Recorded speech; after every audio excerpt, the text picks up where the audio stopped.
And we're live. Hey, everybody. It's myself, Grant Ellis, the independent content creator of Tabletop RPGs and producer here on the WebDM Twitch channel, bringing a very special game tonight where we're going to be playing Quest by our friend TC, who is gracing us with their presence in chat. Thank you, TC, so much for designing this wonderful game. This is everybody's first time playing. We've all looked over the rules, we've all made characters, and we're all very excited to go on our very first quest together. I do see that there's a little bit of lag in our area, so it looks like we are dropping a couple of frames here and there. Hopefully that straightens out. We have some storms passing through our region, which is good because we need the rain, and it cools us off from the 101 degree heat, but bad for the tabletop streaming. So we're going to go around and introduce who we are and the name of our character, and then we're going to get into the adventure, and we're going to play the game, and we're going to have a lot of fun. So let's begin with my good friend Jess Meyer, Burst of Hope. How you doing, Jess? Hi, I'm excited to be here. I'm ready. I have no idea how we're going to meet. This is going to be quite a group. I am Burst of Hope on Twitter. Today, I'm playing Grim Walken, who may or may not be a tree goblin. May or may not. Well, I look forward to seeing Grimwalken in action. Also joining us is my good friend, award-winning independent game designer, Sharang Biswas. How you doing, Sharang? I am very well. I just finished doing some immigration paperwork, which is always so fun. But now I'm here to play this game. I'm super excited. And I am playing Dr. Amanita Isherwood, who is a vampire doctor and totally cribbed from Tilda Swinton's character in Only Lovers Left Alive. In fact, I wore a traditional Indian outfit that kind of looks a bit like one of the outfits she wore in the movies. So I was pretty impressed with the alignment between your character and their character in the movie, but I thought it was great. Always fun to play with you, by the way. Also joining us, literally back from the dead, in recovering from a recent case of lichdom, is my good friend Jessica Osborne. Hi, Jessica. How are you? Hello. Yeah, I've been battling with the Dark Lord influenza all week, but I'm here and alive, and I sound okay, I guess. I promise I'll mute when I cough. Yeah, I will be playing Lila, our sweet, sweet, punchy fighter girl, who is definitely the legally distinct Tifa. Excellent. Very excited for the remake of that game.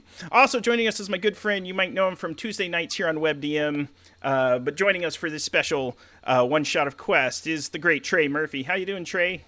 Yo, what is up, man? You know me. I'm always excited to jump in the brain and the craziness of somebody's world. And I think I got a relatively half-decent character that's good for fighting off the baddies and also looking a little bit sexy on the side if you like giraffes.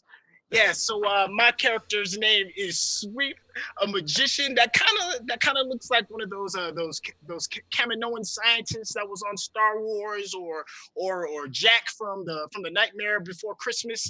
You know, it's going to be. Oh wait, those are the clone makers, Trey, right? Well, it's not in the archives. I don't know what he's talking about. It's not in the archives, so Yeah, man. So I'm out here just trying to get my RPG giraffe on.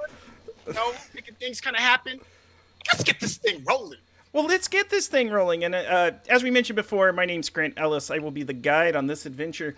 This is an adventure that's very close to my heart, as it is compiled from many different stories that have been played and passed down through the years. And I will set the framework and kind of set the initial scene and talk about how our characters come together. So, this story begins in the frontier town of Windros, a rough and tumble region. From the ice-capped peaks in the west to the million lakes in the east, you'll find killers, thieves, and charlatans. In this world, magic is common, danger is full of mystery, and daily life is a grueling affair. People here are hopeful that the gods will answer their prayers, but storm clouds are gathering. Like most stories, ours begins in a tavern. So our adventurers, who are made up of each of you, are in a tavern known as the Last Inn for Miles, because it's literally the last place anyone can hang their head or hat, should they not have their own home, for miles. and you are all gathered there. You have adventured with each other before. And what I'd like us to do is kind of go around and we'll introduce our characters as they were designed as part of the character creation process. So you can go ahead and sort of read that initial paragraph. And so for the audience, we're going to learn a little bit about who they are and how they look, how they carry themselves, what they're good at, what their vulnerabilities are, and what their hopes and dreams are. So we're going to go in reverse order, and we're going to start with Swept. So take it away, Trey. Hello, my name is Sweep. I'm male, female, whatever kind of gets you off. I'm 220 years old and I stand 7 feet tall. I'm the party's magician. When people see me, they first notice my elongated limbs, this vestigial antenna, and of course my androgynous vibes. I wear a tightly fitted tunic, antique eyeglasses, and move with wide swinging arms. I'm from a lonely island where my people are known for plainly stating their intentions. I believe that sometimes the ends justify the means. My wrathful side can get in my way. I dream of finding a corner of the world. My own. So kind of a towering, beautiful, gender fluid magician that has great and big plans. All right, and next, if Joe, you could go ahead and introduce Totally Not Tifa. Of course. Hello, my name is Lila. Pronouns are she, her. I'm 20 years old. I stand about 5'2". I'm the party's fighter. When people see me, they first notice my svelte frame, radiant smile, and friendly demeanor. And a barking dog somewhere in the background. I wear a tightly fitted tunic, fingerless gloves, and move with an effortless glide. I'm from a great metropolis where my people are known for their commercial supremacy. I believe in compassion, but my wrathful side can get in my way. And I dream of overturning a corrupt government. I'm digging it. And Dr. Amanita. Hello, my name is Dr. Amanita Isherwood.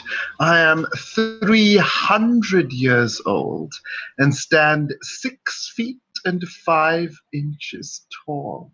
I am the party's doctor. When people see me, they notice my sharp teeth, willowy frame, and air of mystery. I wear a charmed necklace, an embroidered robe, and move with an effortless glide. I'm from a desert metropolis where my people are known for a culture of secrecy. I believe in pleasure, but my vain side can get in the way. I dream of sparking an idea that transforms the world. I just have to add, Doctor, your nails are giving me life. I am a doctor, after all. Very impressive. And last but not least, Grim Walken. Hi, my name is Gwen Walken. My pronouns are they, them. I'm 3 years old and I stand 3 feet and 9 inches tall. I'm the party's naturalist.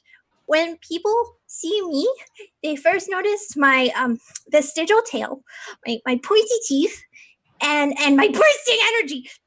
I wear a leaf on my head, a humble cloak, and I move with sporadic motions. I'm from a tree, I think, where my people, they're known for setting cultural trends. I believe in pleasure, but maybe not the same kind of pleasure as the doctor. But my hedonist side can get in my way. I dream of finding a corner of the world, maybe a tree, to make my own. Aw. Well, you're absolutely positively adorable, Grimwalkin. So, while Lila takes care of a boisterous puppy, which stream doggos, stream cats are always allowed. You know, the same as if we were sitting at the same table and our animal friends were coming up and saying hello, we would not scorn them. I'm curious to know. So the three of you are gathered together, four of you, including Lila. You are in the upper room of the Last Inn for Miles, which only has a single employee. His name is Oscar. Oscar has a great large belly. He has a thick, bushy gray beard, though his hair is essentially bright yellow in color. His eyes are sunken over the years. No one is quite too sure how old Oscar is. In fact, there's a legend that's told in the villages nearby in the town of Windrose that one assumes the title of Oscar, and it's passed from Oscar to Oscar throughout the generations. But this inn is reserved for adventurers, and you have been told that you're going to meet an individual of great import here. She is known to be one of the most beautiful and fair individuals in all the kingdom. And this individual is known to travel with a companion that strikes fear into the heart of the unworthy. Currently, you are meeting and you're gathering in the upper room, and I'm curious to know. And this is sort of a free answer. There is no right or wrong, and we haven't established this in advance, so I'm just asking you so we can get some ideas. Who of the party is friends or family with Oscar, the innkeeper? That could be. All right, yeah, that works. So Lila, coming from the big city, it could be that there was trade, and this is the Last Inn for Miles. Maybe you were part of a team that would bring shipment, because this is a famous adventure inn / tavern where people come to have celebration from the highest of heroes to the lowest of low. Yes, you're wrong. I think this is the inn I stay in because he gives me a nice food supply when I need it. We don't talk about that. Oscar just... Because hunting is so uncouth. You know, why do the work if you can get someone else to do it for you? Delegation's key when you're a doctor. It takes a full team. Exactly. It takes a village, the Dr. Amanita story. All right. I have a question then, too. So we've established that Oscar is known by Lila personally, and that Dr. Amanita often stays here. So the next question is, which of the characters has seen and encountered this beautiful lady before? And she is known as Her Grace. She is the sovereign and monarch of this region, and her proper title is Grace. Her full name is Grace Clementine. Wait, her title is Grace and her first name is also Grace? I love this. No, she's not Grace Clementine. Her Grace Clementine! Her Grace, comma, Clementine. Okay. I read my words together. What are words? I think I probably would have seen her passing by, but I have no idea who she is. The stories you would hear, and these are things that you would know, is that she's known for being very benevolent and kind, and that she is recently assuming the monarchy. She's to be coronated. They're not too sure where, because in a region this small, some people call it the town of Windrose. It's really more of a collection of villages. It's not very large, but there's rumors that a monarch should stay in a castle, and that perhaps there is one. In fact, they just said the family line had one. And that would leave Sweep. Do you want to go by Sweep or Swept? Sweep. All right, let me, I'll fix the overlay too. But Sweep, essentially, you have encountered the companion of Her Grace Clementine before, Sfera Helma. And I need to know, was it a benign meeting, or was it negative in nature? Oh, it was absolutely negative in nature. All right, I hope there's not going to be any trouble, because just then there is a knock on the door. And before Oscar can get up to answer it, the door swings open, and there is a towering individual. The thing about Helma is you can always hear her coming, and her eyes could cut through iron or steel. And she looks as if she always smells something burning, just kind of sneer. And Helma trumps in, and she explains, introducing, as that's her voice, kind of like this Gaston from Beauty and the Beast, I guess. Oh, hello, Beast. Her Grace Clementine. Then Clementine comes in, and she is quite beautiful. Her hair is the color of melted butterscotch. She has a smile like the first day of summer, and when she moves like a monarch butterfly. She's kind of has this natural grace about her, and she kind of comes in, and with that, she's, my friends, my champions, my heroes. Your Grace, how lovely to meet you. Such an honor. Sir Helma staring right at Sweep. Just eyes cutting. Just. And Helma. I would love to say that my feeling is mutual, but feeling overwhelmed with joy, but I see you brought your dog with you. She sees you. It's funny, I got an eyelash caught in my eye, so I apologize for rubbing it. Yes, I have beautiful eyelashes. Got them from my grandmother. But unfortunately, they get caught in everything. Sir Helma pulls out a bag of coins, tosses it to Sweep, says, in advance for next time, and she winks her scarred eye. If there is anything respectable about you, is that you pay your dues. Thank you. Well, the only things respectable about you, Sweep, can't be said out here in the presence of such royal company, she kind of says, and we immediately go right to the dark humor. Perhaps there was a lover's scorn. So, Trey, if you could take your mic and maybe point it a little closer to your mouth or adjust your volume, go ahead and give us a check real quick. All right, can you hear me? Coming through. I One, can two, hear one, you. two. All right. I can hear you. Good job. Yeah, every now and then they creep down. So, with that, Clementine says, well, I see you two know each other. And she kneels down in front of Grim Walken. She's like, hello, what's your name be? Well, I'm Grim Walken. I think I've seen you before. Oh, how wonderful. You look really nice. Thank you so much. You look nice, too. I really like what you've done with your hair. This a leaf? You must come from a tree. I love trees. They're my favorite form of vegetation. Oh, I liked you from the start. Oh, gosh, okay. I'm so excited to meet you. I think you just became Grimm's new best friend. Oh, how wonderful. How do I let her know or them know? How do I let them know that I already have a best friend? Darling, I think the best thing to do is just keep going. She'll be fine. You know They'll what? be fine. You know what, Grim Walken? Yeah. You can be my best friend. I can have more than one best friend in this world. Looks to Dr. Amanita for approval. And I just nod sagely and stroke my enchanted necklace. Yeah, Dr. Wood is really good. So I'll be the best friend and I'll be the bestest best friend. Good. Okay. That was easy.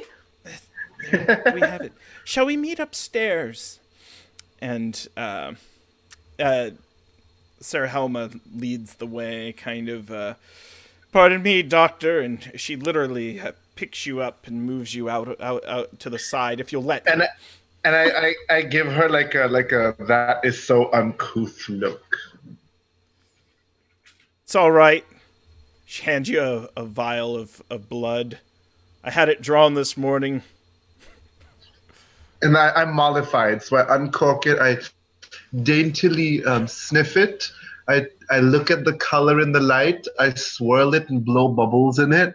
Then I take a sip, which I also swirl in my mouth, and I'm like, a good pedigree. And then I like down the whole thing.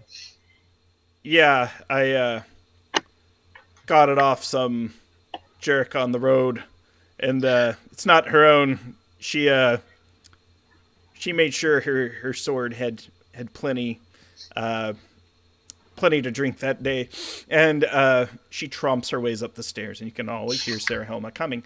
Just dum, dum, dum, dum. And Clementine's like, from walking, like traveling along the rafters, like chasing after one of the bubbles that you missed. "Aw." There it goes. And so we cut to the upper room. Her Grace Clementine sits, and she goes, I have come of age, and it is time for my coronation. Coronations are to take place at Dodderick Keep. It is my family's estate, but we have not been there for many years. You see, it was overrun. And then after that, it was used for storage. And then after that, I don't know. The books ran out of pages. I was wondering if I could commission such valiant champions, such gallant heroes, to clear out this estate if there be anything ill there, and also find out what happened to the first heroes that I sent. She's just revealed that you were second choice. Ouch. Oh, this sounds like fun. But tell us, madam, your grace, what are you offering us for this deed?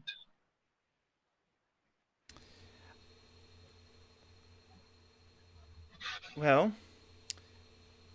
there are two things. The first thing that must be made available to you is Lila's father. He was one that went. How intriguing. Yes, he said he would not allow his daughter to be suffered to go on such a mission, and that he would gather heroes and that they would go out. Although we haven't seen them. So how that. Misogynistic. He's very protective. Yeah, I mean, that's true, but he never said anything about where he was going. That is most unfortunate. And I happen to agree with the doctor. It is a tad misogynistic. But Well, sure, but that's beside the point. If he hasn't been back, we have to go. you have to go. I'm willing to impart with, say, 50% of anything valuable you find in the castle, because we're going to be shipping in new stuff anyways. Your Grace, I would actually like access to your famous medical library. Oh, Mother told me not to let you in that library. Decisions. Mother doesn't have to know. Sarah Helma just kind of like barges, her bulbous head in and just goes, Mother doesn't have to know, and like looks at Clementine and she's like, agreed! Puts a royal seal on it.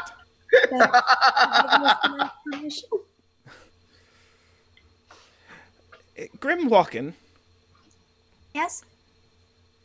I hear stories that your people have suffered greatly over the recent years here in Windros. That the killers, thieves, and charlatans mentioned in our opening scroll have been plaguing your kind.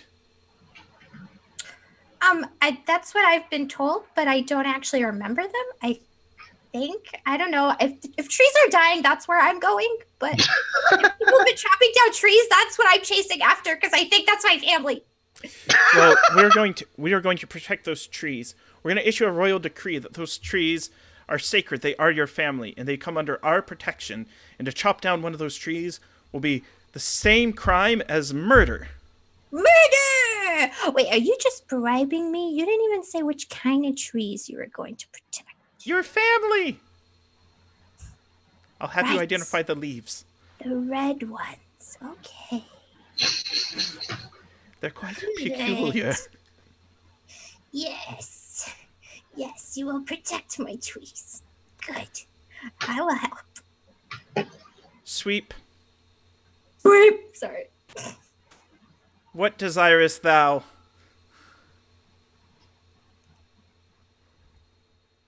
Did we just lose Trey? He looks perfectly frozen. Yeah, he does. I'm staring at the really tall thing. We'll see if Trey's internet fixes there. What a perfect time to be so stoic. Oh my goodness. Sir Helma speaks. Sweep has prepared the following turns, and then the montage begins as it dissolves as this enormous list that goes rolling down the stairs. They begin reading it. In 39, exotic beasts, one from every land, shall be brought for me to gaze upon and occasionally pet.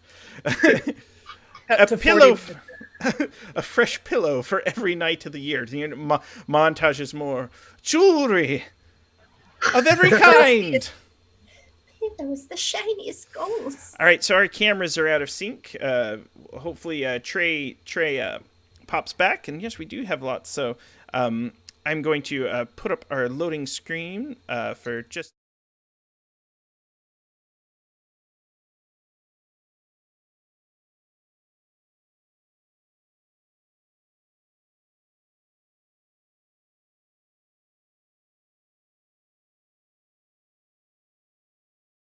Oh, you're back.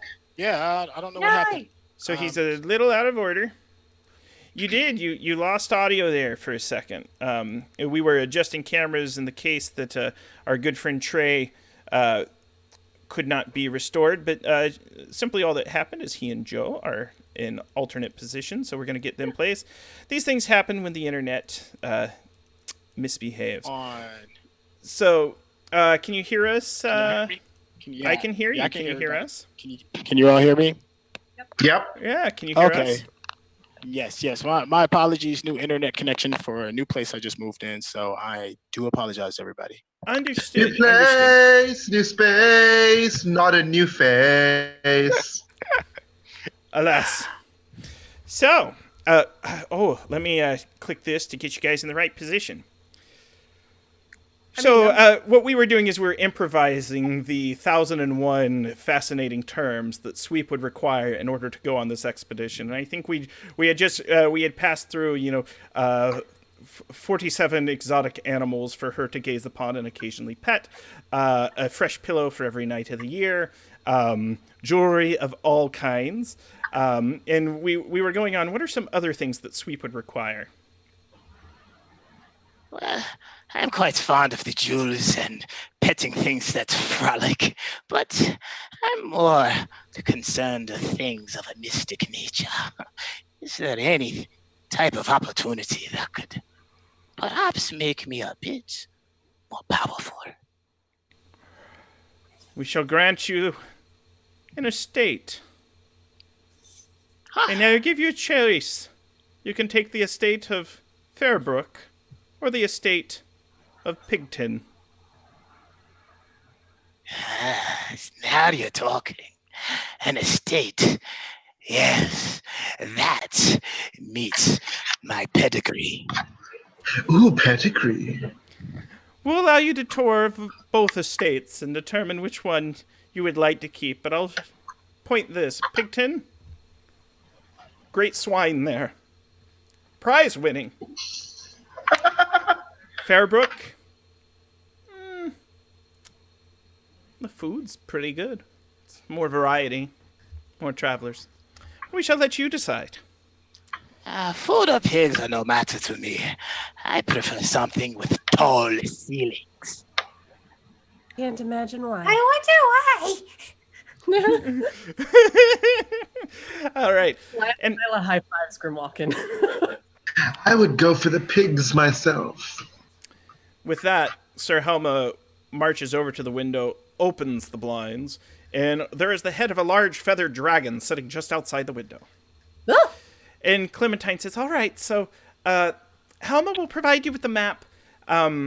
Please make straight way for Doderick Keep, And if you will,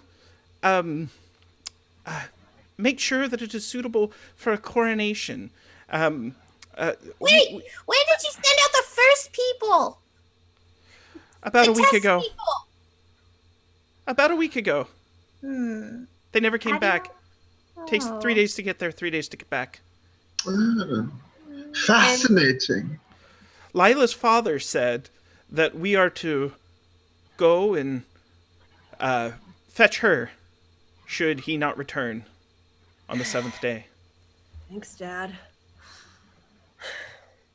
We get to meet your dad? I hope so. Is he a charming sort of fellow, Lila? Well, I mean, he did okay raising me, I guess. Well, I would say you have many qualities independent of your lineage. But is he a charming fellow to interact with? Does he have nice conversations about poetry? I don't think he's... Doctor, you keep scaring away a real tall guy. Why do you keep doing that? I've lived 300 years. I can't control it. Man, I get Sweep as a magician, but this is getting kind of ridiculous. The disappearing act needs to stop. I mean... I think he's rather mysterious. I think it works rather well for his image. They're real creepy. I think they're just creepier to me because they're like 3 times my height. Anyway, no, my dad doesn't know jack about poetry, but you could probably talk him into it. Did he teach you how to punch? Yeah. Wow. With that, hopefully, we get Trey back. I've made a camera adjustment. Should he pop back in, we'll be able to reinsert him quickly. And now he shall appear at his own choosing. And with that, Her Grace Clementine hops out the window and slides down the neck of the feathered dragon. Sir Helma kind of straddles the seal, looks for assistance to get onto the dragon. She's going to need a little help. I'm gazing at the dragon with interest. I'm like, oh, Draco Aviatrix. How exciting. The dragon winks at you, nods. I think it did. Do you know dragons? And I smile with my mysterious air. I'm like, oh. Okay. I love it when my characters are way more mysterious than I am, because I can just say I am being mysterious and it's great. You'll see her walking, like, sprawling up the window, like, climbing, all jittering. And just like, probably, like, accidentally pull a feather out. I'm like, sorry! So for our friends in chat, Trey is in the process of restarting his router, so he should pop up shortly. Sarah Helma ungracefully makes her way onto the dragon, and they fly off into the night. Cutscene.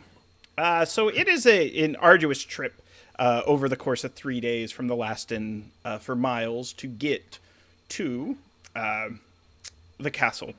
What happened on the way, Sweep was actually scouting ahead and didn't come quite back as quickly as they were expected to.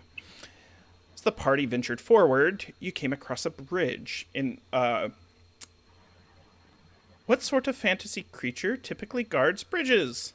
No! Not the trolls! The trolls.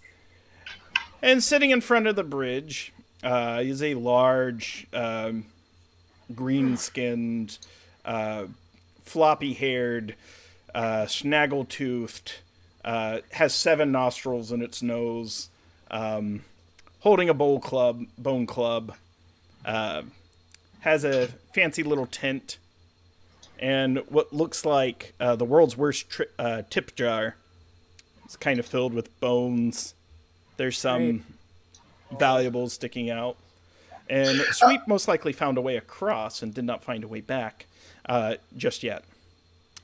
Grant, do we have any AP? You all start with 3. Cool.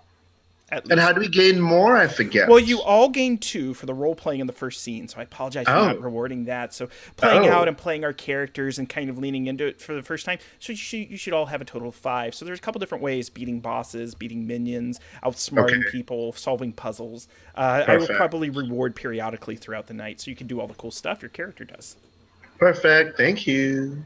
And so for our audience, in case you're curious, AP is Adventure Points. It is a method of reward that this system uses to allow you to do many great and splendid things. The troll kind of calls out, "I smelled you coming from a mile away." I do apologize, my good man. We haven't been able to bathe as frequently on this trip. We smell better than he does. Why? Yeah. It always pays to be polite to trollish bridge guardians, my dear. I have 7 nostrils. I smell better than the lot of you combined. Between the 3 of you and me, I still have more nostrils. Okay, yeah. Could we just let's just move along with the transaction. How much to let us cross? Oh. I am a bit hungry, the troll says as he eyes the 3 of you. Could either bring me something to eat, or you could leave one of you as a token. Well, Are you thinking of eating us, Mr. Troll? I thought it crossed my mind. Oh, that's so sad. And I gently touch his arm and I start whispering a lullaby into his ear.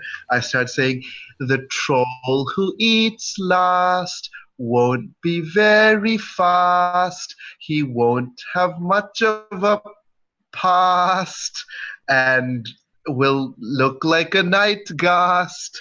And I use my my sleep power using 2 AP, where I whisper a brief lullaby, putting any number of nearby commoners to sleep. And I said, "You can write your own lullaby." So I just improv'd one.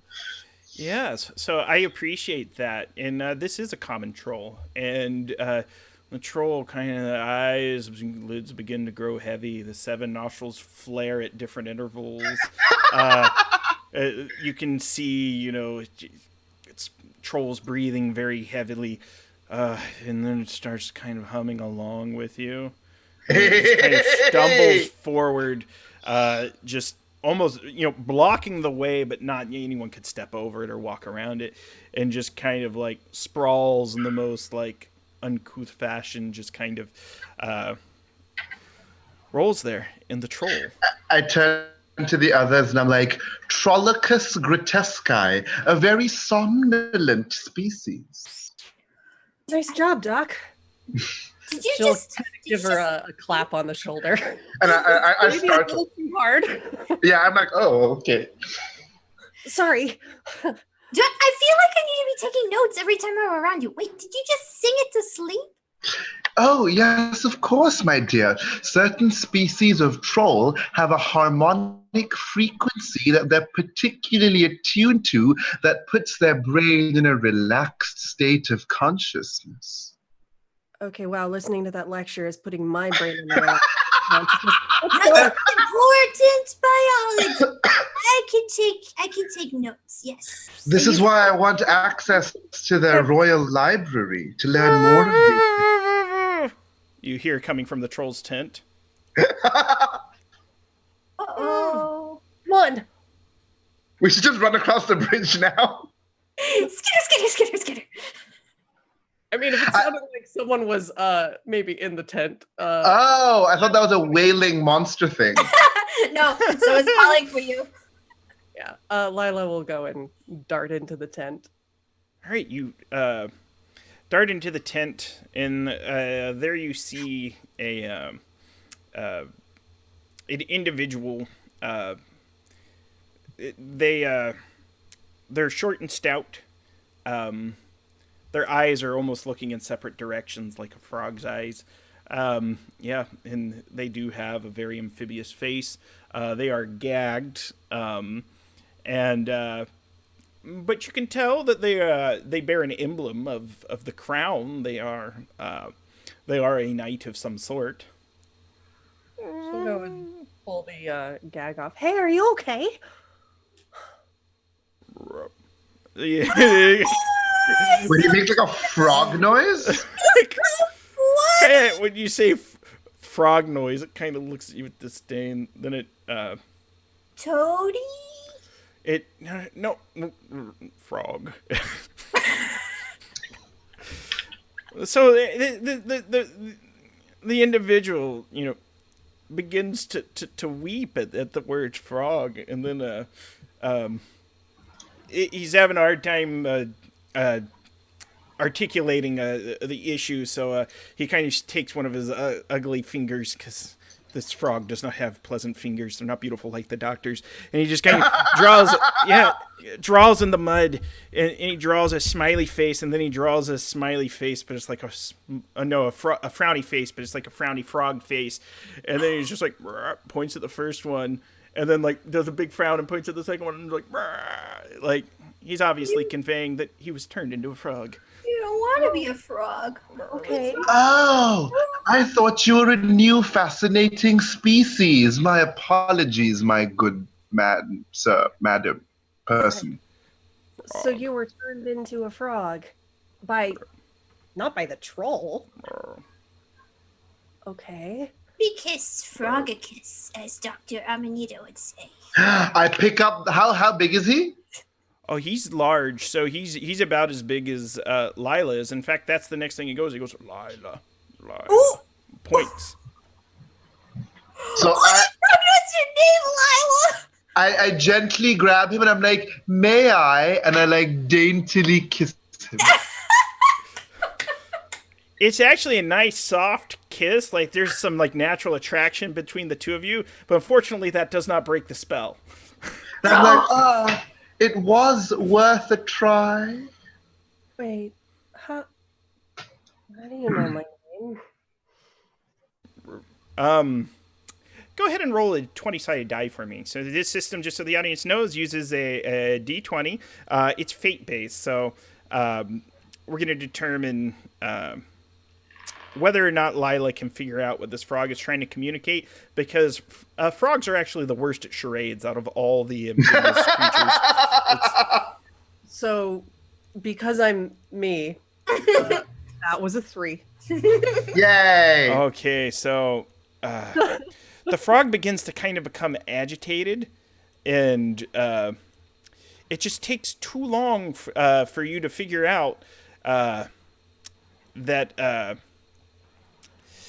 this frog, there's a couple things you know. You know this frog was probably part of the original adventuring party that went to the castle, and most likely escaped. However, you're not too much able to discern the details of that. But after time, the frog notices that the troll looks like they're going to wake up, and gives you its froggy blessing and departs. Oh, poor frog. Well, looks like that's our cue to scram before the troll. Wait, do we follow the frog? The frog knows you. That's important. Is the frog running across the bridge or a different direction? Oh, a different direction. The frog is headed back to the direction you were coming from. Oh. I daintily pick up my robes and I like daintily run across the bridge. You frog! I'm sure they're going back to the town. It'll be fine. We'll catch up later. Mm-hmm. Come on. Yes. And Lila will jog across the bridge. With that, you come to a towering and imposing castle. It sits atop a hill. It is dark and foreboding, almost cliche. The castle is decorated with angelic visages on the outside. There are statues of seraphim, angels with swords, lining up on the way to the castle. There is obvious footsteps going to the castle. Clearly you can tell these are adventurers' shoes. Why wouldn't they be? They're hardy. and there are webbed feet exiting the castle rapidly. That must have been the frog that escaped. What do you do?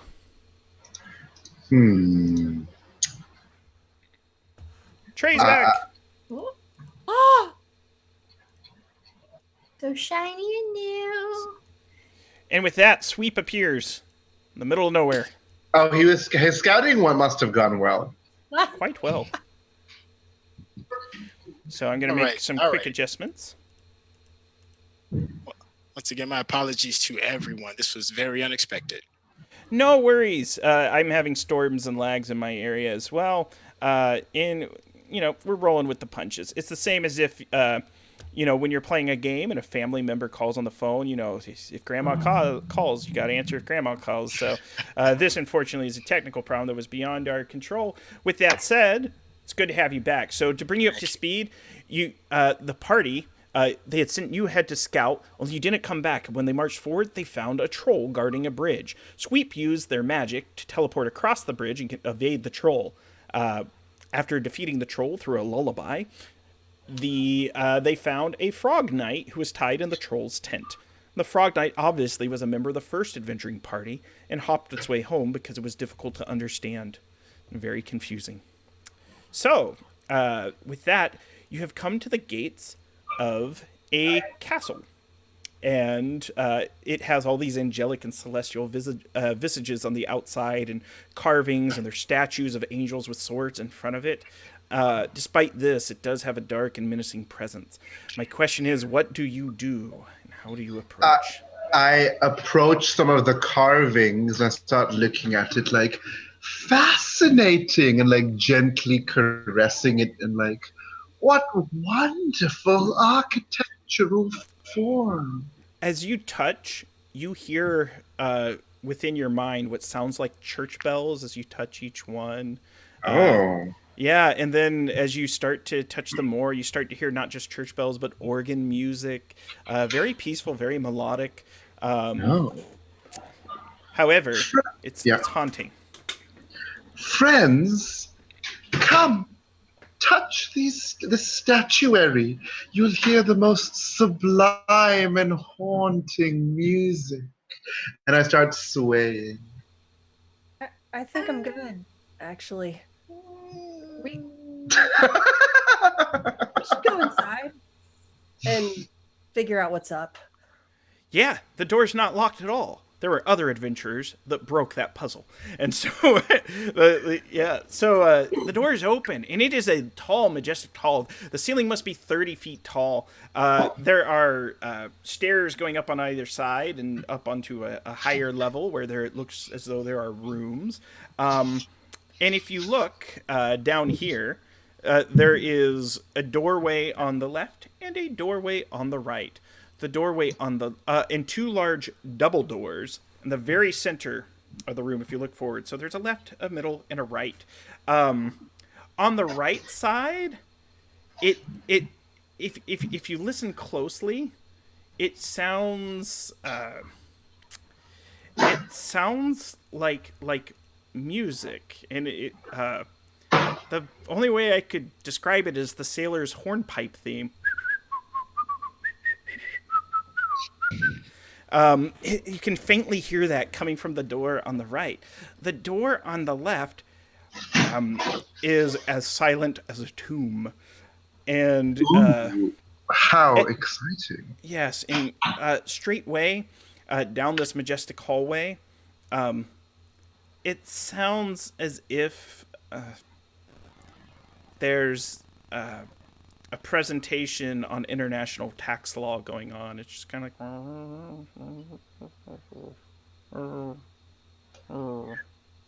Silence can be so beautiful, my companions. I would like to investigate that room. Yeah, but building silences are boring. Outside silence is much better. Sure, let's go that way. Wait, I've never been a fan of just bursting through doors like some type of barbarian. Oh, we can knock. I daintily give a knock.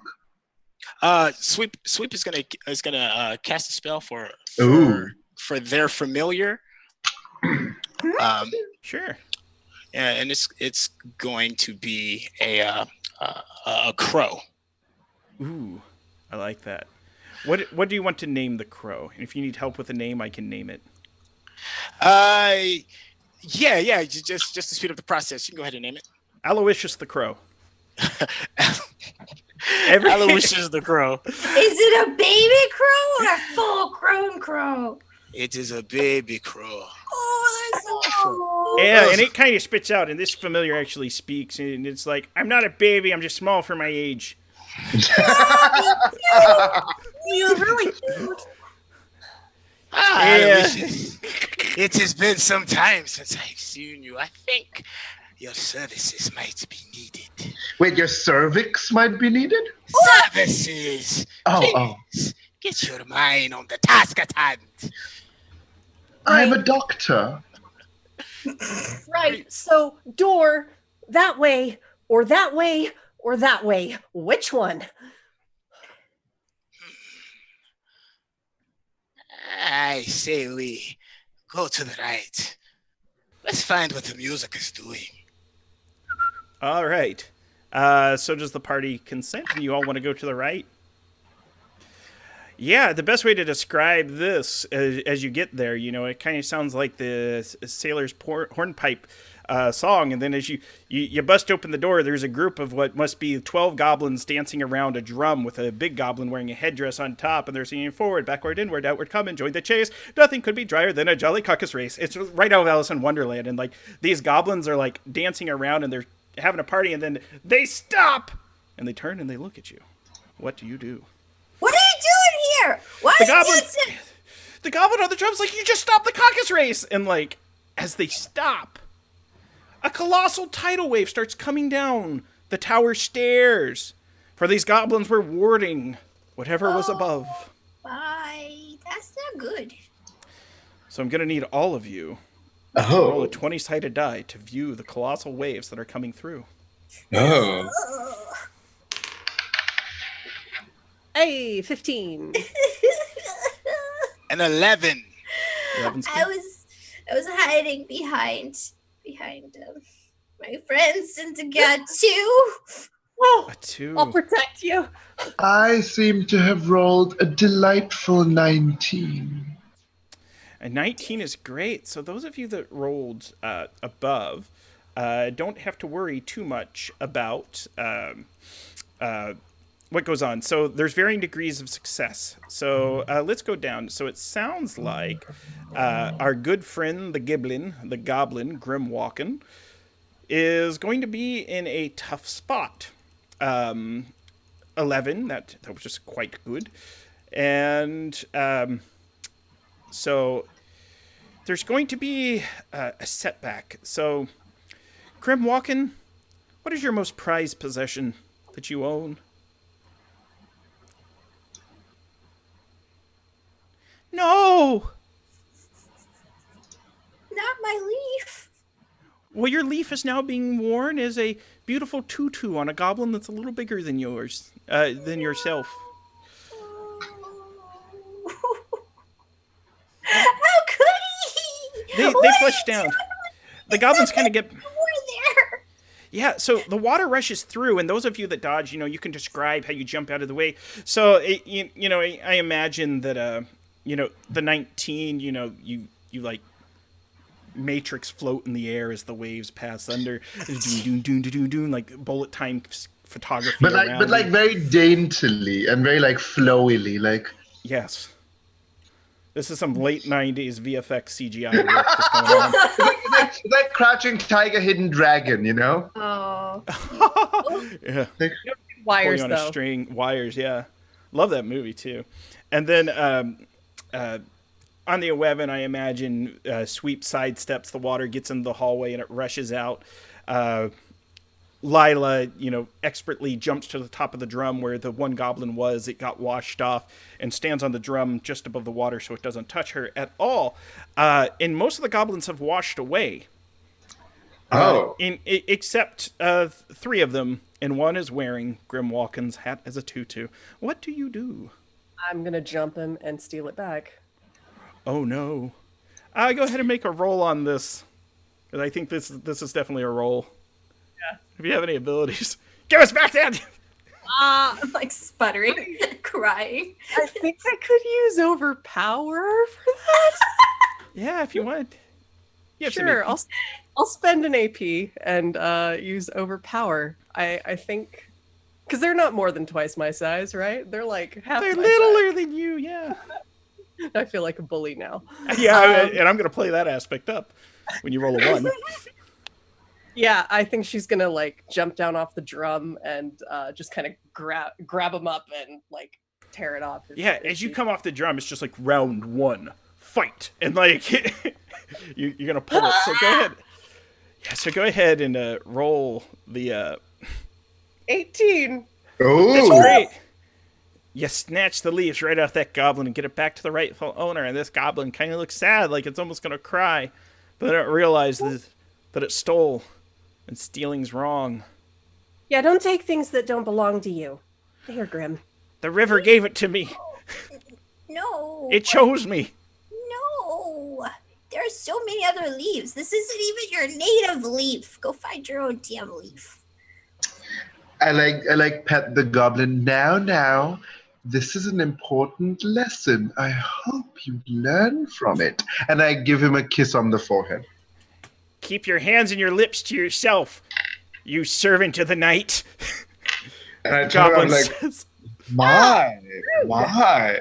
I'm highly religious. My.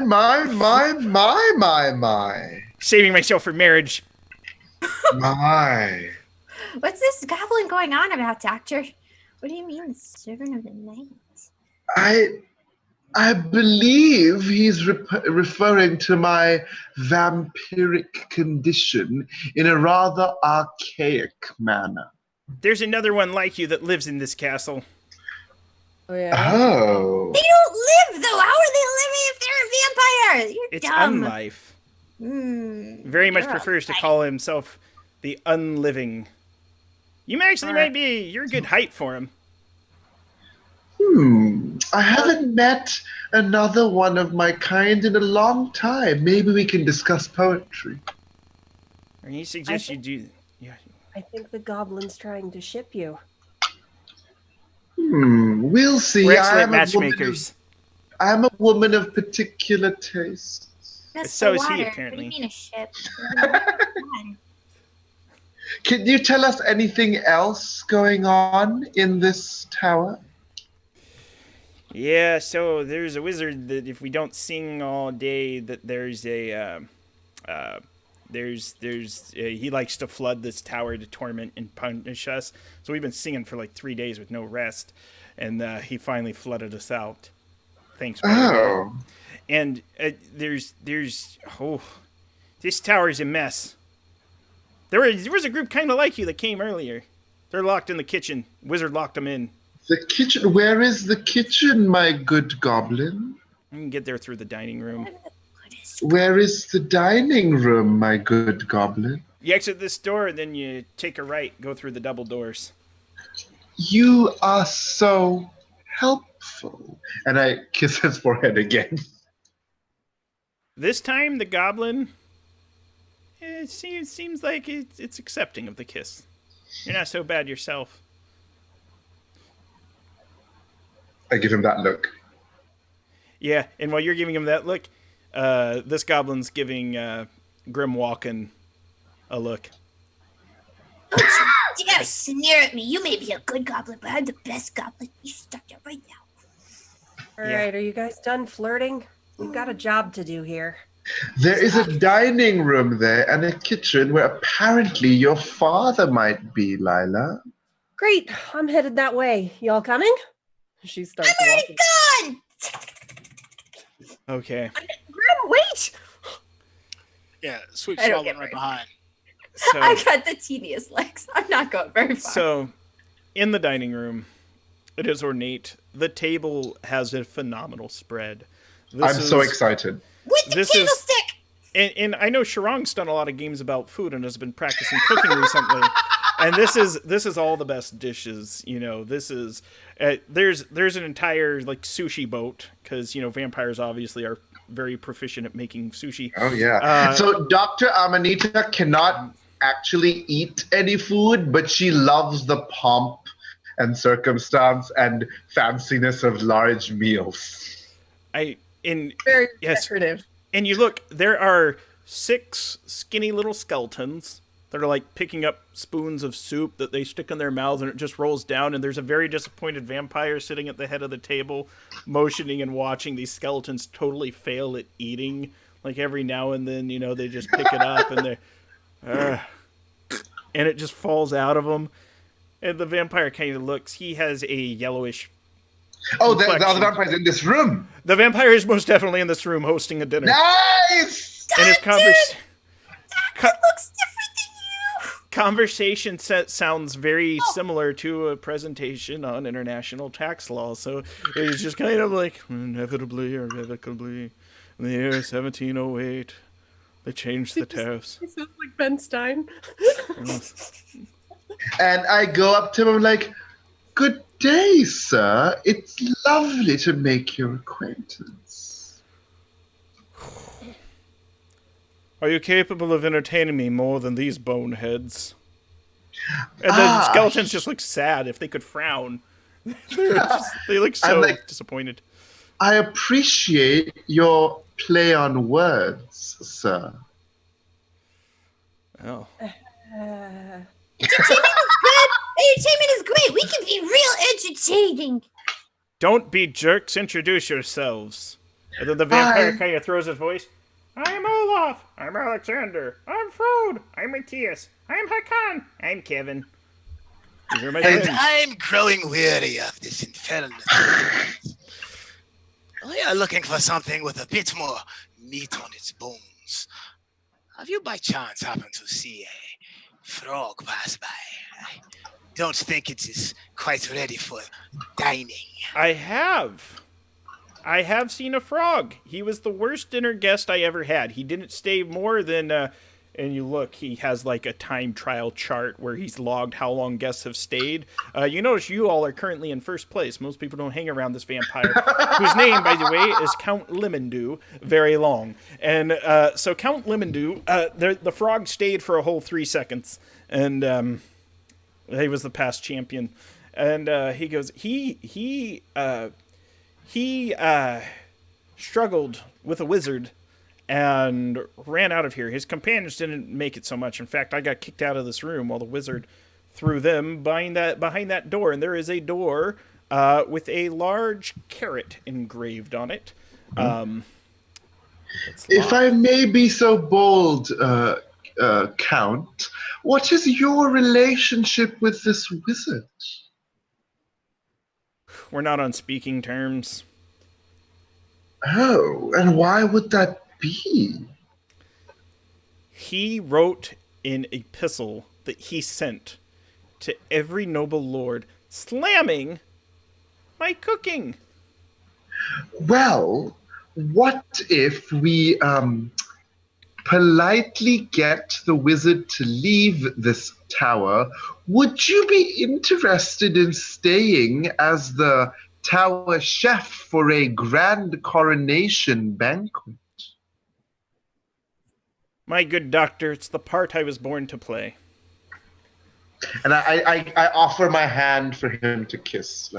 He leaves first a polite cushion of air, and then a slightly inappropriate touch of lip to skin quickly. You know, you're not supposed to touch. Not on the first date, but my eyebrows rise slightly, but I give him a small smile. I'm like a coy inevitably, irrevocably, and yeah. So Count Lemondew says, he goes, I'd cook better if I could get the good ingredients, but they're locked behind that door. And I turn to our fighter, and I'm like, I'm not one for closed doors. You've bashed a few open in the past. Looking at the door, it looks heavy, sturdy, and as if there might be a magical protection that would prevent you from bashing it. And I turn to the wizard. I'm like, is this your domain? The magician? Yeah. Not wizard, magician. They're two different things. Sorry. Unfortunately, my expertise on detecting whatever it is that is holding this door is not available. Now, here's what you do know, though. So you don't have a spell that could open it, but you know this is a simple wizard lock. So they typically put an emblem on the door, and then there will be a matching key. So something related to carrots will most likely be related to this door. But you'd have to find the matching key, probably somewhere in this castle. Whatever it is that opens this door may not be here. Bone Man, or friends of Bone Man, where can I find a carrot-like key? They all point back to the door, and then the Count Lemondew says, "Oh, there used to be guardsmen back in the day, but I don't know what happened to them." But how curious. Do you know anything about the room that's as silent as a tomb? No, unfortunately, I seldom leave the dining room because I want these skeletons to become proper gentle skeletons. I want them to learn to sing, to dance, to perform, to be great skeletons of culture, but they can't even handle swallowing soup correctly as one, like, see, it's just like eyeballing a potato and it's not too sure what to do with it. You should try teaching them dancing. Eating is for putzes. Eating requires things like a digestive system. I want to do a spell. I turn to the Count and I'm like, perhaps I can help. And I go up to like one skeleton and I start massaging his lower jaw, and then I give his mouth a kiss as I spend 1 AP to cast Modulate, where you alter the nature and intensity of a nearby creature's physical senses. I can choose an option, and I choose the option Nourishment, and I choose the second option where they feel an insatiable hunger and thirst, so that the skeleton will try super hard to eat all the food in front of it. Yeah, and you know, it's what it's doing, and it gets the idea, and it wants to dunk itself into like a vat of milk to fight osteoporosis and strengthen its bones, and like it's just coming up with all these ideas, and you see it's trying really hard to the point where it's like taking the plates of the other skeletons. It's gathered all of them. It even takes the plate of Count Lemondew and looks at Count Lemondew, and Lemondew reaches, he takes a fork and like sticks it in the table, and he's going to, you know, it's almost like the world hot dog eating contest at that point. He's Kobayashi. Really, really going down. And so with that, your best guess is the guardsman would be in the room that's silent of the as a tomb. Great, we should go there. Yes, but I hope, Count, this will help your skeletons eat better. The skeleton turns and gives you a smile that conveys, "They're eating better, but I don't know how I feel about this." And with that,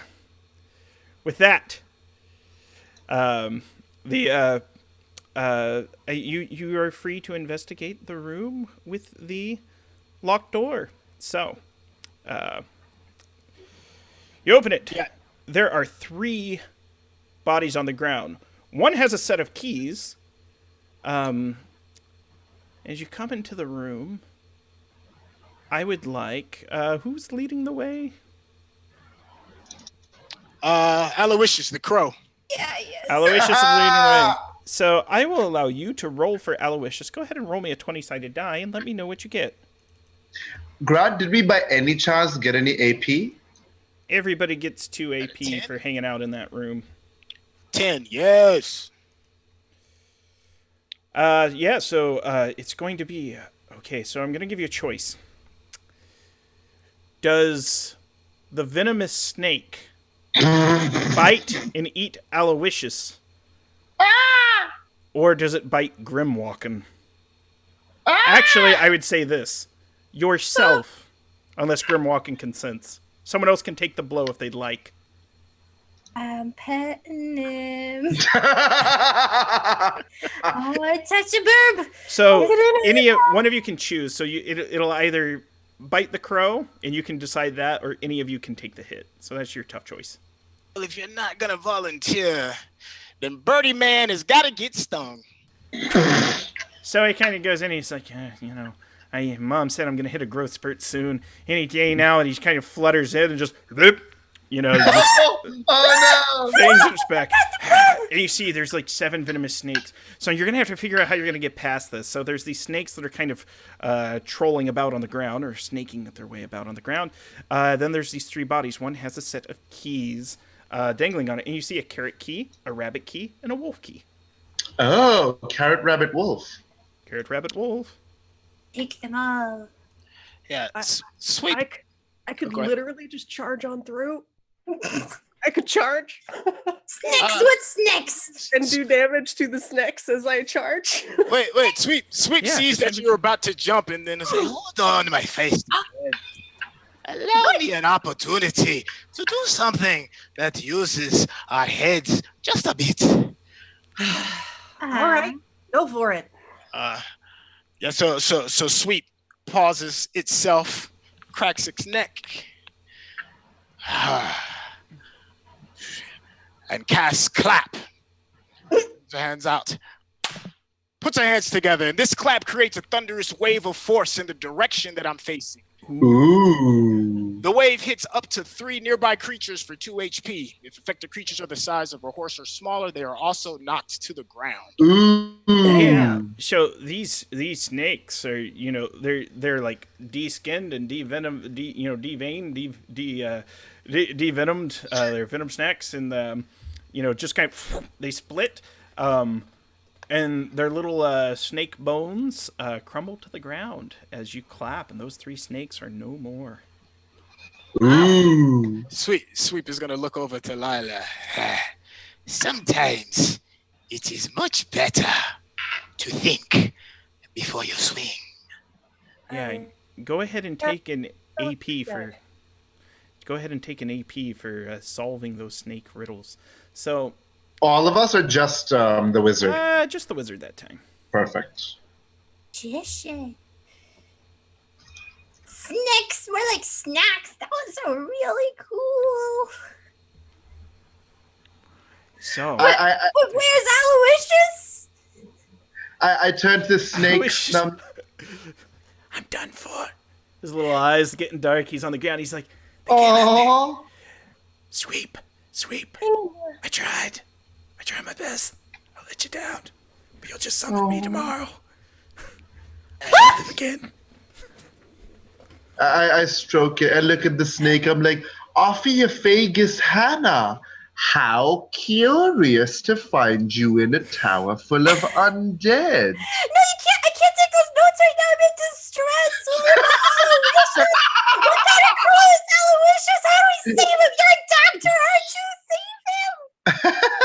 Oh, I could actually save the crow. I turn to the crow and I'm like, Corvus Corone, I seem to have just the thing for you. And I pick up the crow and I kiss its beak and I cast I'm using all my AP, and I cast Invigorate for 2 HP, where I gently touch a creature, which is my kiss, and immediately restore 6 HP. Yeah. So the crow, the crow, like its eyes widen. It goes, "Your lips may feel like sandpaper on my bony beak, but you're whoa." I'm in Aloysius hits their growth spurt and gets kind of plump, like they've been overfed pigeon, and just kind of like, whoa, I'm swole. He kind of flutters up on this. Look how tubby you are. You have little pecs. You have bird pecs. Oh my I'm God. like, I do. now stay away from envenomed creatures. They're rather bad for your health. They're horrible. Hey, Lila, check out these abs. Training regimen. Sweep is absolutely irritated at all of this fanfare over his familiar. Aloysius, come to me now and stop meddling with the help. Aye, aye. flies to your shoulder. So there were 3 guards. The only one of interest, the Thunderwave managed to, blow apart the bones, or the clap managed to blow apart the bones of all the others. There is one, the guardsman, the head guardsman, who is largely intact because they have a magical set of wizard keys on them that protected them from the spell. And there is one with a carrot, and one with a rabbit, and one with a wolf. Now, there is a door within this room. There's the entrance you came in, but you notice as you got in here, there's the guards. There's also another door. There is a door with a wolf's head, and above it a sign. And on the sign, it explains, "Give me what I want." How curious. That's weird. Does it mean anything to you, Doc? Maybe it wants the key. Yeah, but which one? The wolf key, or maybe the rabbit key. Ah, yes. She's got the Just keys sneak and this is through. sorting through the ring. Well, here's the Yeah. carrot. Yeah, there's a carrot, rabbit, and a wolf. I have a feeling the wolf would like to consume the rabbit. Makes sense. She'll take the rabbit key and toss it to the doctor. I daintily catch it. I'm like, I will now open this door, everyone. I Watch out. really love how you narrate everything you do. It's very interesting. I'm a doctor, my dear. It's part of my job when I give treatment. I thought you were something else by this point.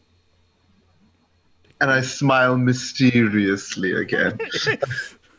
And I go up and daintily put the key in the lock and turn the key. Well, as you stick it in, as soon as that rabbit key touches that wolf mouth, it goes, eats it up right away. It's like, you're a smart one. Are you quite satisfied, Mr. Locke? Yes, wolves love rabbits. That idiot over there tried to feed me a wolf. Ain't no cannibal. How uncouth. Uncouth, it says, and it opens, and there's stairwells descending downwards.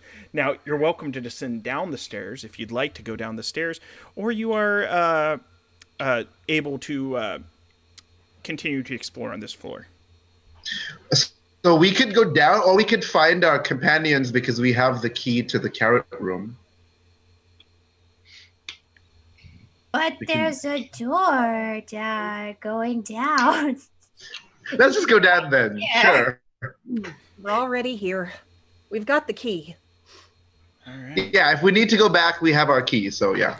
Nothing bad could happen, right? We should be exploring. We gotta get this place ready up for coordination. It's tremendously exciting. The hallway leading below is, the stairwell leading below is black as death itself. What do you do to light your way? Sweep's gonna look around the room that they just left. Are we already down in? You haven't gone down yet.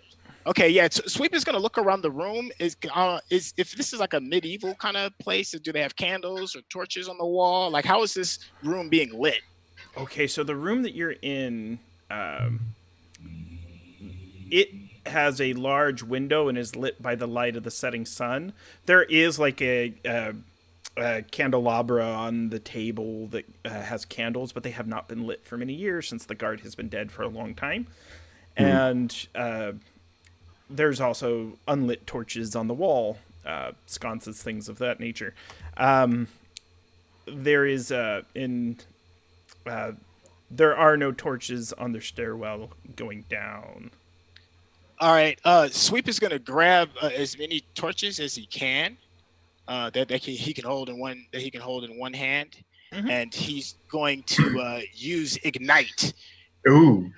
So since she's got a hand or arm full of torches, she's going to hold it like this and kind of like awkwardly clap his hands together and rub them together, causing any flammable object that I can see nearby to ignite and flame.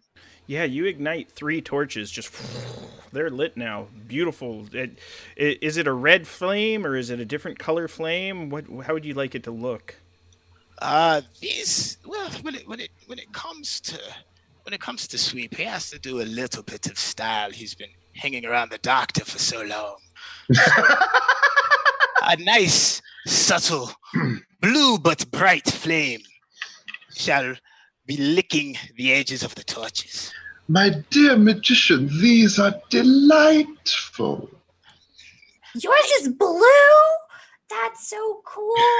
And I hold out my hand because I just casted a fireball. And I'm like, Ooh. this looks just a regular orange one.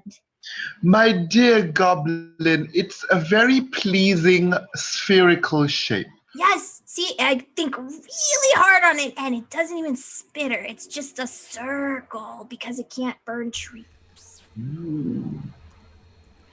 So, do I take it the group is descending down the stairs now? Yeah, I'm not going to carry a candle because it'll ruin my nails. That's fair. I let the others light my way. Yeah, Aloysius takes one and goes, "Hey, Sweep's hands aren't meant to hold the torches. That's my job." He just kind of beaks it up. And... Excellent, my pet. Are you not glad I healed your pet? Yes, you are finding yourself more and more useful by the moment. As Let's hope it stays that way. I roll my eyes, but in a jovial way because we go back and forth like this all the time. Yeah, as you descend down the stairwell, it is a schlep to get down there. That's a fancy way of saying it's like 300 steps. You go down into the darkness below. Only the light of your torches. There comes a time where you almost lose your footing and you realize it's just a complete drop on your right. There is no wall protecting you on the right, only on the left, as you go down, deeper and deeper into the veins of the earth below. At the bottom, you do come to a room that is lit by an eerie blue spectral light. There are 4 tombs, and in the air, being illuminated by a beautiful flowing blue sapphire waterfall, where it seems to be, it's not exactly water droplets, it's almost like droplets of crystal that are raining in the mountain, flowing as if they were water themselves. Floating in the air is 1 crystal. And then there are 2 missing spots of crystals. What do you do? I start dancing among the crystals because it's so beautiful. I'm inspired. The tombs have 4 coat of arms on them. One has the coat of a dragon, one a coat of the eagle, one the coat of a lion, and one the coat of a wolf. Are they familiar to us? These would be ancient houses. More than 300 years old? Probably. At least 1,000. Oh, shit. I mean, oops. Well, I'm like, what a lovely room, and I start dancing in the crystalline like rain. We'll have time for that later after we clean the place up. So weird. Of course. I'm gonna burn up so many AP. Are the tombs like open or are they sealed? Well, as you ask that question and you examine them to look closer, ghostly visages appear and emerge out of them, 1 for each tomb, and they all look at you. Who dares disturbs and defiles us from our slumber? Slumber, one says almost in a round. Not defiling, just cleaning up, just doing the duties. Yeah, we're the janitor squad. I'm the lead janitor. I oversee the janitors. I don't soil myself. You're the Yeah, sure. Everyone soils themselves. What are you talking about? No, I'm a vampire, my dear. I don't. Return the missing crystals above, lest the spirits of the dead march on the lands of the living for all time henceforth. Well, would you happen to know where they are? Also, are you always this angry when you just wake up? We haven't had a caffeine yet. I can relate, but... Where would the crystals be, oh, wondrous ghostly royaltiness? They usually float above us there. But goblins came and stole some. The wizard came and took another. And someone tried to take the final one from us. But we removed his hands from his body, and they motion to the ground where there's severed, ghastly hands. They're just kind of writhing on the floor. Can I take them? You can, but they grasp onto your wrist, and they're trying to climb up you. They're trying to attach themselves to your body. You're going to have to roll a d20 or use a spell to see if you can resist these hands from taking over yourself. This is even more exciting. Oh my god, I thought they were just regular hands. I want to take these now. I am going to... Are they... do you think they would qualify as commoner creatures? No. Yeah, I was going to sing a lullaby to them. Okay. They don't have ears. Good point. Yeah. I am going to try and force them into my lady's handbag. You just gotta lick them. I'm gonna try and kiss it and force it into my lady's handbag. Be very careful when you kiss it. So roll a d20. And I rolled a natural 1. Oh no! Wow. So you reach in. You reach to kiss it, and it grabs you, and it sticks its thumbs into your eye sockets. You take a total of 8 points of damage, and in the pain, you drop into the floor, and they crawl into the darkness. Oh my god! I'm like, that was so rude. Yeah, you can't see right now. So great. Oh no! Do vampires bleed out because this got the couch, the eyes, the thumbs? Oh my god! No, dear, we do not. The wraith speaks up and says, "Ye shall rise again on the 7th evening." What? Or she shall rise again. They're not very familiar with vampire lore. Okay, so I have very little health left, so I am going to spend my last adventure point and invigorate myself. Okay. My last 2. So I'm going to be like, oh, that's so upsetting, and I take out some blush, and I start blushing my face because the hands messed up my makeup, and as I do, because I'm very vain, right? As I do that heals me. Try to get some life back into you. So Lila was conversing with the wraith. So the wraith kind of looks down at Lila again and says, "You look familiar." Let me guess, you saw some old man that might resemble me a little bit? You could do without the sarcasm, but... And, one wraith shouts at the other, it's like, well, it was kind of on the nose. It's very... A common fantasy trope, shouts the other, and they kind of start bickering about the fiction, and then they tend to... The one he's above the wolf tomb kind of calms down the others. He goes... Get the crystals back, and the castle will be returned to its proper order. Great. Speaking of the person who looks like me, but is definitely not me, where did you last see him? He's in the dining room, dear. The goblins told us that. Probably the kitchen behind the dining room, depending on whether or not he made friends with Count Lemondew or the wizard Agamemnon. Agamemnon. Man, I'm out of here. We'll find him. We will avenge your father, and then find him, or find him and when then I avenge find him, him. I'm gonna kick his ass. We should... I would suggest we go up and fetch that crystal from those nice goblins. Yes, I'll tear them from their fleshy little hands, those dummies. Or we can ask politely. No, Lila and me have got this. We'll snatch it right off of them, just like you took back my leaf. Oh, that is true. They seem to be rather kleptomaniacal. You're a little grabby, yeah. So I'm question, giving them yeah, naps. question for the party. So, do you want to attempt to enter the kitchen, or do you want to go deal with the goblins? What do you guys think?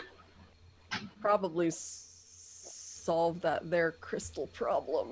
And So, yeah, well, the goblins have one, and the wizard has the other. So then goblins, then? yeah.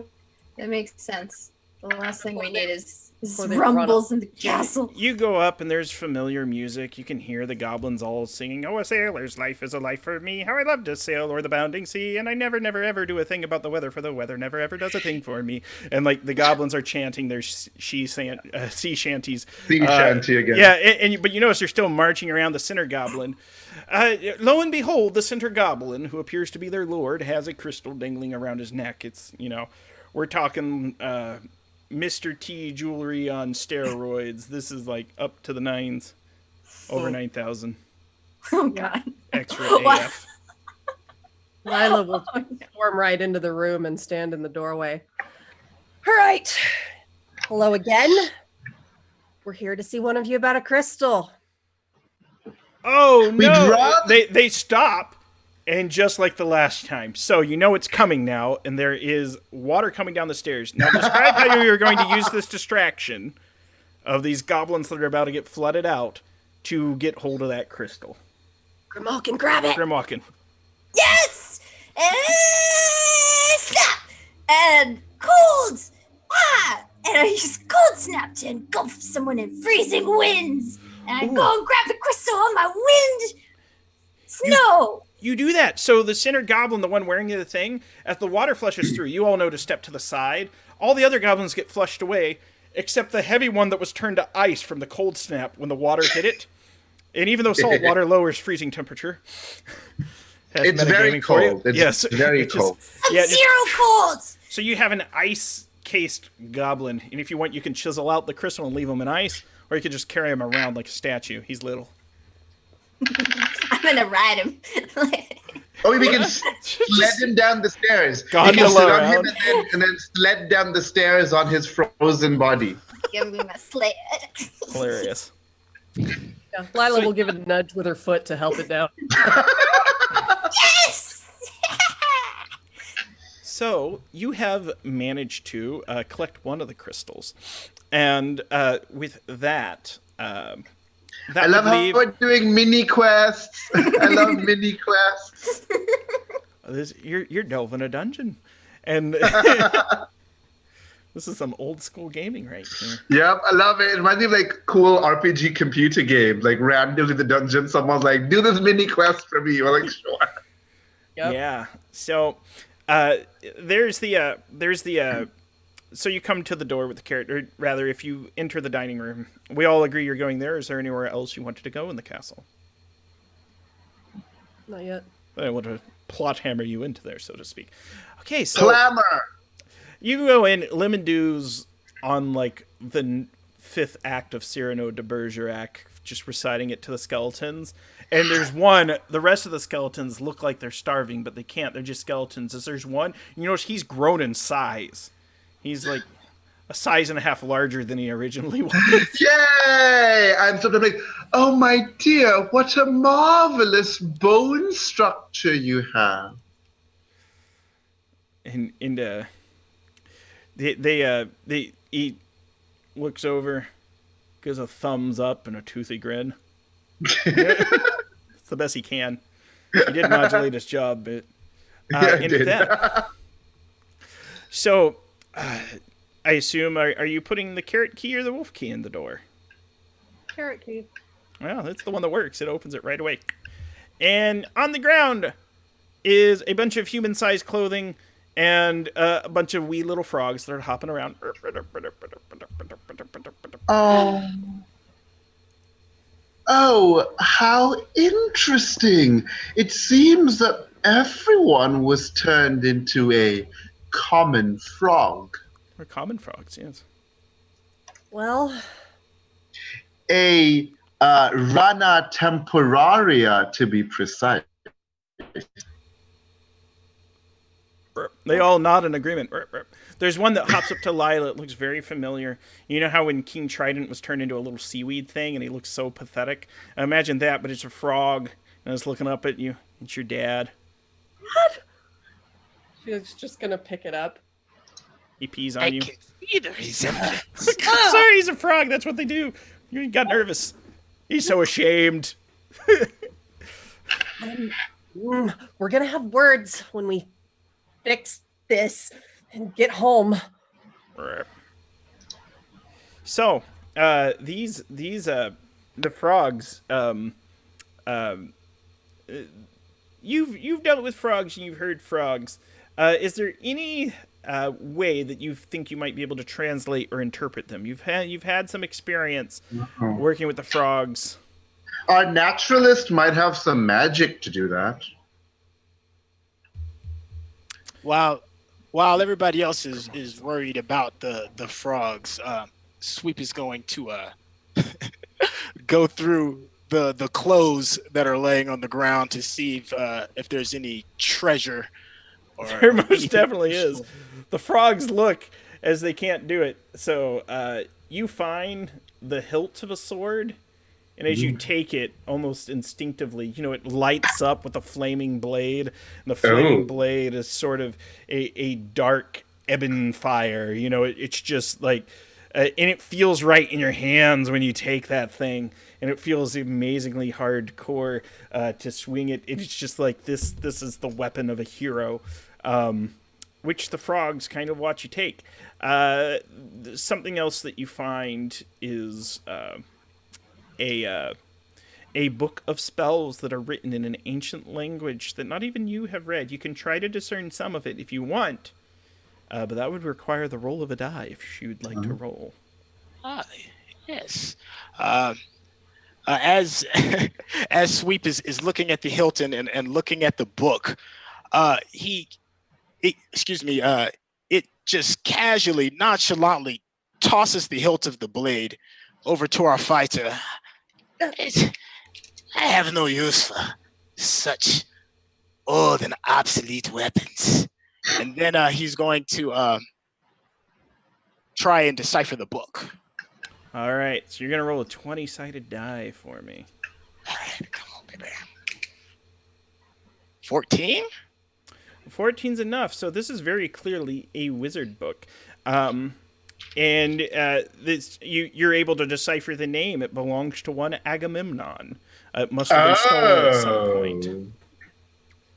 And it is a collection of all the learnings of Agamemnon.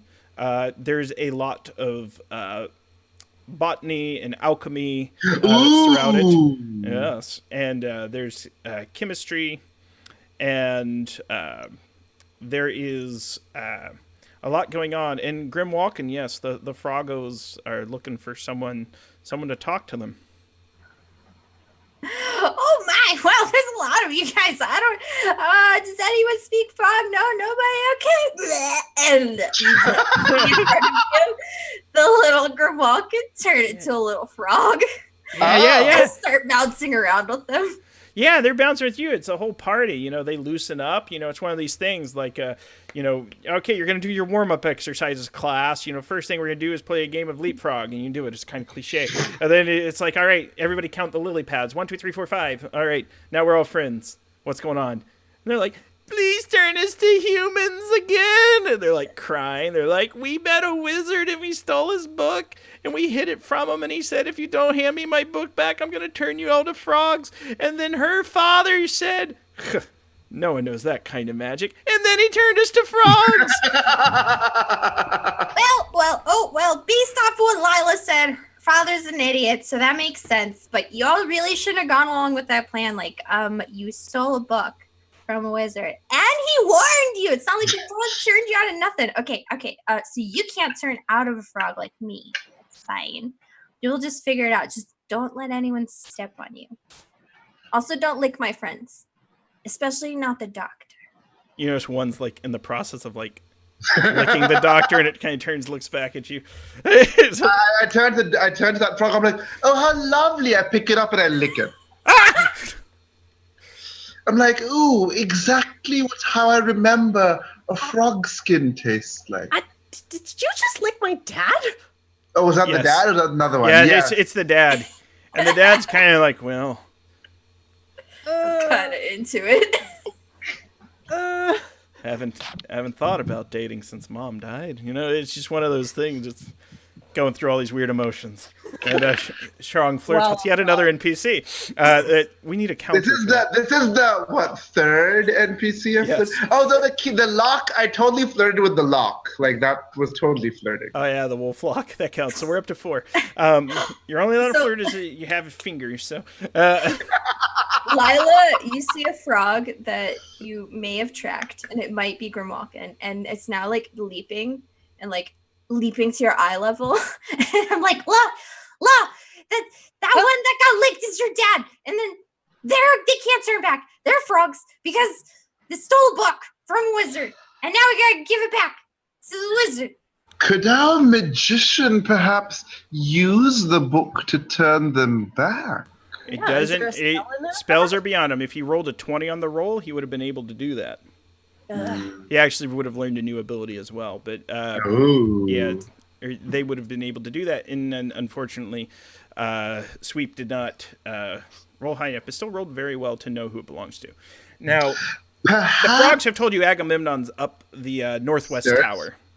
Perhaps if we want that crystal back, we can offer dear Mr. Agamemnon the book in return for the crystal and changing these delightful amphibians back to their mammalian state. It's worth a try. But what if he says no? Then we will charm him with a tea party downstairs with the vampire. And if that doesn't work, you have a big flaming sword, my dear. Yeah, sure. She looks like she has no earthly clue how to hold a sword. Yeah, and her dad's like, no, she's a puncher, she's a fighter, she ain't no sword lobber. Cell swords are dishonorable in our parts. I'm like, oh, Frog, do stop croaking on so much. It's all about being a punchy bartender. So it's We might keep him like that.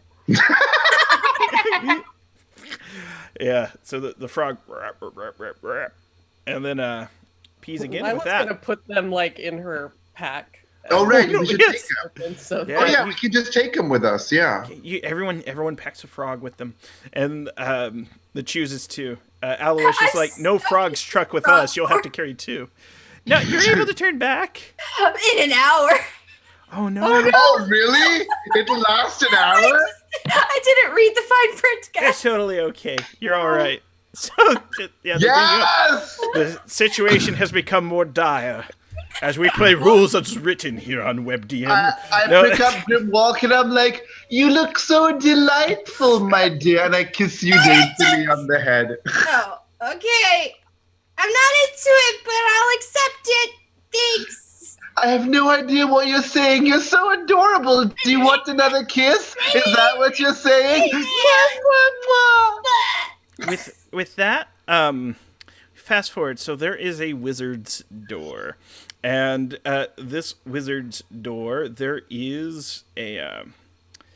It has a different looking wolf emblem on it. In fact, it matches the wolf key you have. So it's a nothing burger to the wolves howl at each other. Arroo!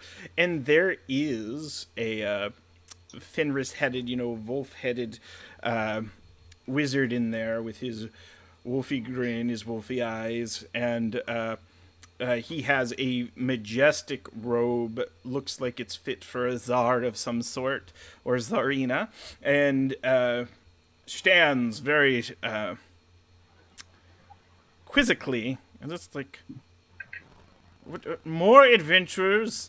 And he prepares to cast a spell. What do you do? So you don't want to go? I've been talking a lot, so...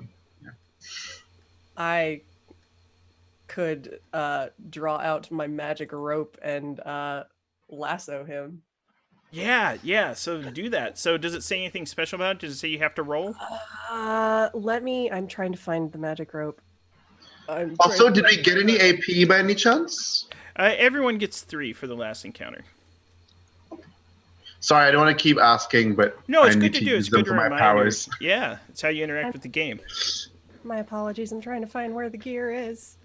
Magic rope. So I'm going to pull up your magic rope, and I'm going to make sure that... Magic rope, you bind them full of hope. Magic Okay, rope. so it's a 50-foot rope. It can automatically coil. It can do that. Easy carrying, expand into its normal size on the owner's command. Go ahead and roll a 20-sided die for me. Okay. I think this is going to be a roll. 17. Perfect. You lasso, and not only that, you get the wizard and in the wand. The wizard's bound. You now have the wand and the sword. And the wizard's like, I lose my book. I lose my wand. He just kind of like sits down in frustration. He says, What's all this about? Look, sorry you're having a bad day, and sorry about the people who were here before. We just want to talk. Well, talk.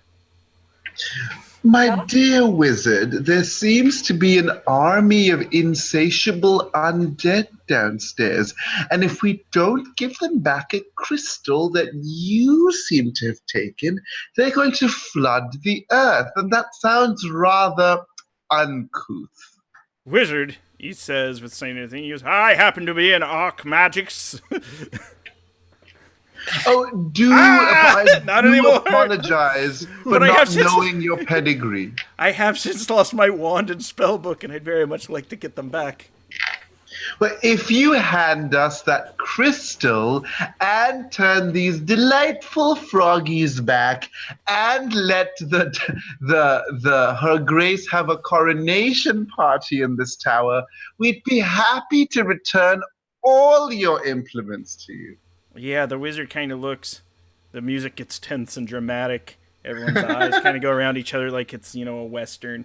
And then the wizard goes, "It is a deal!" Claps his hands together and shoots off like a comet, disintegrating. The book flies with him, his wand flies with him, and all the peoples turn back to peoples, only they are censoredly nude, as they're just like, our clothing! My I sword! didn't realize your father was so handsome, Lila. Hey, How delightful. he speaks up to her, he's like, watch the diet. He's just like, Dad, Kiddo. put some pants on. What excellent jugular veins you have. yeah, they're like draping tapestries around themselves. It's kind of like an impromptu toga party. It's just kind of like, they're making books. One of them's holding like a tome in front of themselves, and there's one, he's like a stout stone-skinned individual, and he's just kind of like, I walk around naked anyways. I touch his throat. I'm like, you have a lovely throat, good sir. The father's throat? The one who's like, I walk around naked.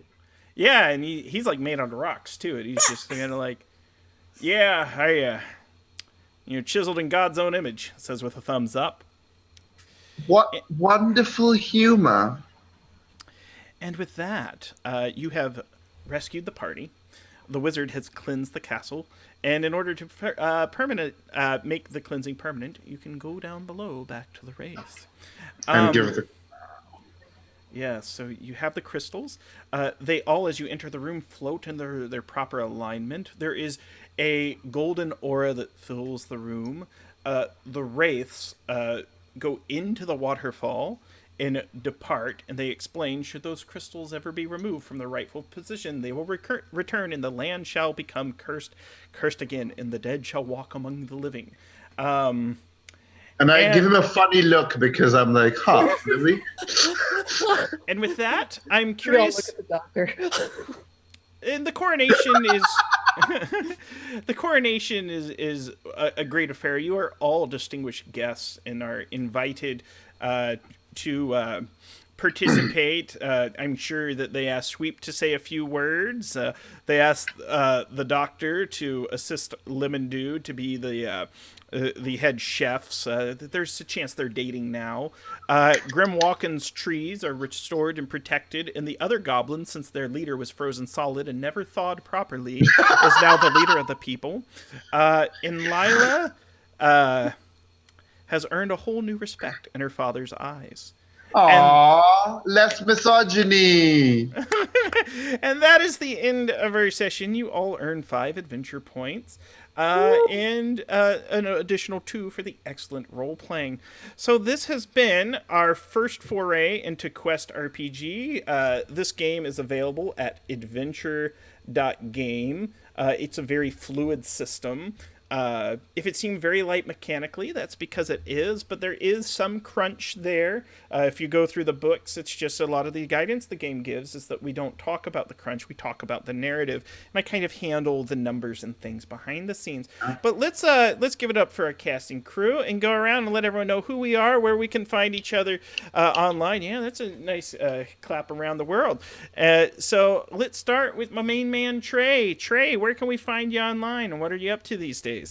Hey man, first of all, thank you for allowing me to hop skip in your brain again with such a wonderful gaming system, man. I really enjoy the simplicity of everything, man. It's cut all the fuss. Let's get to some good story and let's keep the pace moving along. Don't get me wrong, I do enjoy the old school as well, but this was very refreshing. My name is Trey Murphy. You can reach me on the Twitter sphere and also on the Instagram at Sintel on both formats. Please stop by and say what's up. I played your wonderful long-necked wizard. And if you ever decide to run this back again, holla at me. Always welcome to play with you at every time you come to the table, and appreciate all you do in the film industry for teaching the next generation of storytellers coming up. Yes, thank you so much for let me do just one more quick plug. Yeah. Please support Lights, Camera, Discover. It's our nonprofit organization where we teach the filmmaking process to kids anywhere between the ages of 10 and 18. So all this thing that we're doing with teaching storytelling, we teach them in the filmmaking process when it comes to directing and screenwriting. So these worlds do combine. You can reach us at lightscameradiscover.org if you have time. And just, it's just a great thing to say thank you to the community and see what the kids are up to. And Joe, J2, Jessica Osborne. I am indeed Joe when there are other Jesses here, since we have one. This was really awesome. I love how simple this system is and how much it encourages creativity and storytelling, and it still has just enough crunch to feel like you're playing a game. You can find me on Twitter and Twitch and Patreon at Little Cup of Joe, pretty much everywhere on the internet. I stream TTRPGs 90% of the time. I'm running Ryutama or some other anime as heck stuff. Yeah.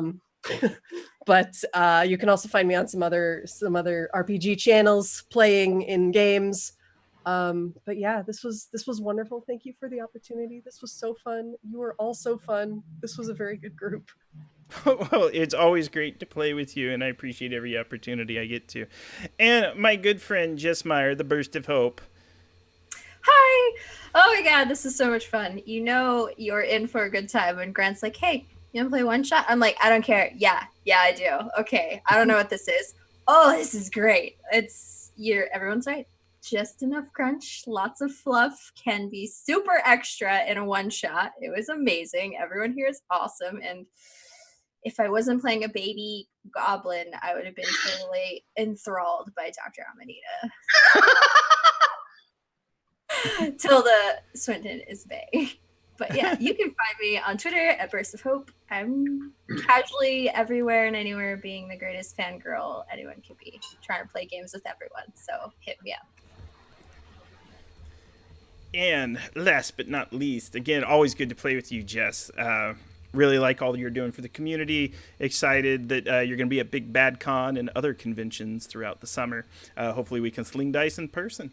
And last but not least, my friend and designer extraordinaire, Sharang Biswas. How are you doing, Sharang? How did you enjoy the session? Where can we find you online? Good. So that was a really cool game. So Grant sent us a beta version of the game as part of preparations, and I'd encourage you all to check it out. I think you can pre-order on the website. It's really interesting. The characters have really interesting progression. They're like 6 tracks of progression. You can advance on any of them, and every adventure you just move on the track. So that's really interesting and fun. So check it out. So you can find me on Twitter at Sharang Biswas. That links to my website, which is sharangbiswas.myportfolio.com. I'm doing two of my games just came out. One of them is a single player game that was on a Kickstarter, a zine Kickstarter. It is called You Will Be Liquid, which is about unrequited love in a gay club, inspired by true experiences, of course. If you've ever been a gay man, you know what I'm talking about. If you haven't, sorry for your loss. The Codex Bone, which has my game A Shroud for the Seneschal, just came out on Drive-Thru RPG. You should buy it to support. I don't get any royalties from that, but you should support Codex because they do really good work. It is a game about making fun of your colonial rulers by making art about them that secretly insults them, and you play it by making arts and crafts. Dicks everywhere. And that might not be insulting, just saying.